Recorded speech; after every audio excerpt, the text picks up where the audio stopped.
because of that, but it was fine at that time. But because of that, I gained 30 pounds in 1 year. Took me 7 years to lose it. Didn't lose it until I found out about deny. Found out how to rewrite those stories, to work through those stories. And once I did, my whole life changed. And that's why I wrote the book. Because I know that I'm not the only one. At that time, I was going through a whole lot of stuff. And the stuff made me stressed. Eventually, I became overwhelmed by it. And the things that I was involved in was, I had just started my own business. I had a personal training studio. So I was training clients. I was teaching classes. I was a fitness professional at that time. And that was a while ago. But I was training clients. I was teaching exercise classes. I was teaching multiple classes, on one day, and then multiple classes throughout the week, like I do now. And, but a lot more because I was a lot younger. So I'm teaching all these classes. I'm training people. I'm working in the business, working on the business. I was in school finishing my degree in kinesiology. I had just found a new church that I really enjoyed, and I wanted to be active in the church. So I joined the choir. I was a member of one of the women's ministries. And I became the leader of their wellness ministry after a while. So I'm very busy, very active, and doing all the things that I think I want to do, all the things that I enjoy doing that make me happy. In addition to that, excuse me, I need a bottle of water. In addition to that, I prayed, I meditated, and I journaled every day at 5 a.m. This was my ritual because I knew I needed something to keep me balanced during this time because I'm involved in so much stuff. So I prayed, I meditated, and I journaled. Excuse me. Every day. And then I'm doing all of these other things that I really enjoy. And I was still miserable. And I couldn't figure out why I was so miserable because I'm doing all of these things. I even got a puppy. And I wanted a puppy for years. I had a puppy when I was a little girl. And she got hit by a car. And ever since then, I wanted a puppy. And I even got my puppy. Wow. And I'm like, why do I feel like this? What is going on? I could not figure it out. And during this time, I'm trying to lose the weight. Now I'm thinking, I'm so busy, I'm so active, why am I not losing the weight? Couldn't understand it. And by me being a fitness professional, I was talking to Ernestine about this. By me being a fitness professional at the time, I carried a lot of guilt and a lot of shame because I was overweight, didn't feel comfortable in my own skin, but in addition to that, I couldn't lose it. And I'm teaching people and training people how to do something that I can't even do myself. And I was so confused by it. I didn't understand because I'm like, I'm teaching all these classes. I have my own exercise program. I'm training people. I'm walking on the lakefront. I'm walking my dog. I'm doing all of this.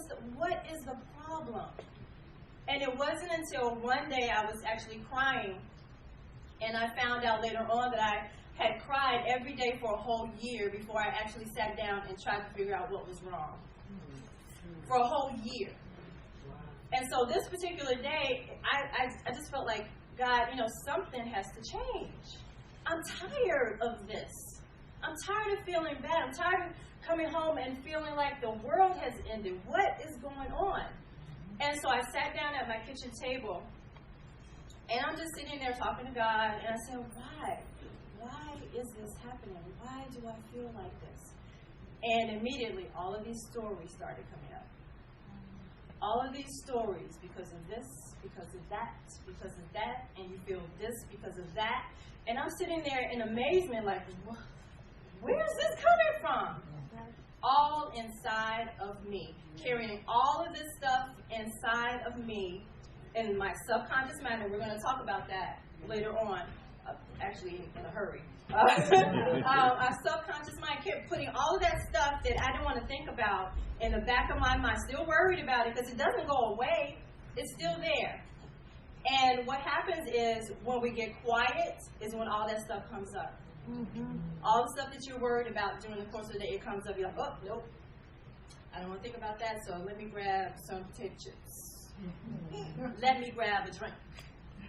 Let me do something that makes me feel better right now. Instant gratification, isn't that what she said? Instant gratification is the name of her game.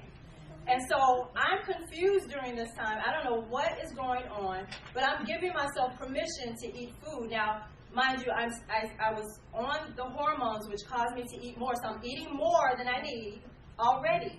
But then I'm giving myself permission to eat even more because now I'm stressed out. Now I'm overwhelmed. Now I'm frustrated and don't know, and confused, which makes you stressed out too. If you're confused, you don't know what's going on.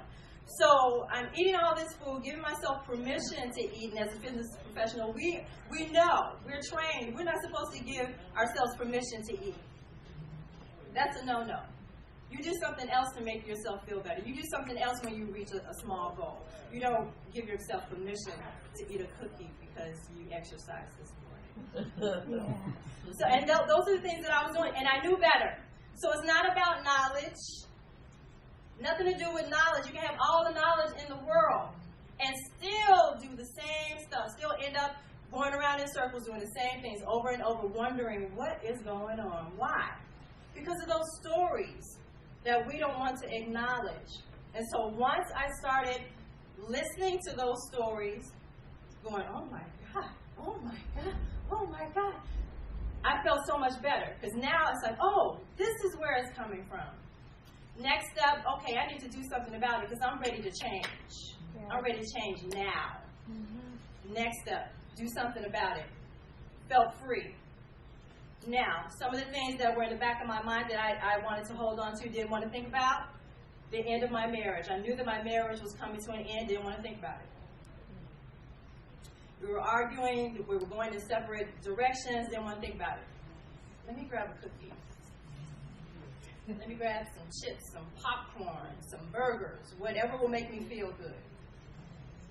That was one thing. The other thing was the fact that I had gained weight and couldn't shed it.